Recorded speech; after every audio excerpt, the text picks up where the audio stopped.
Hi, I'm Dr. Suachla, Scientific Director with Ziva Fertility Centers.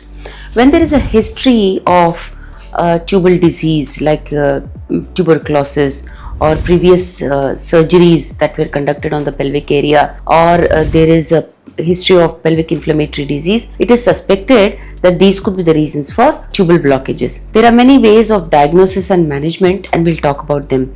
HSG is like the first go-to procedure where a dye is passed into the uterus and the dye spills out of both the ends of the tube. This is a very common practice, but it also has a false positive percentage where 60% of cases can be shown as blockages. When repeated, it could either be an open tube or a blocked tube. So there could be a percentage of false positive also with HSG. There is another procedure called sonosalpingogram, which has a very good specificity of 90%, where saline water is passed into the uterus and then through radiography it is seen whether the tubes are open or not. It's a very good procedure. In addition to this, there is laparoscopy where scopes are passed into the tubes to see which end is blocked, and in the same procedure these blockages, if present, can be opened. So these are the ways of managing a blocked tube, and when these don't work, these procedures, especially laparoscopy,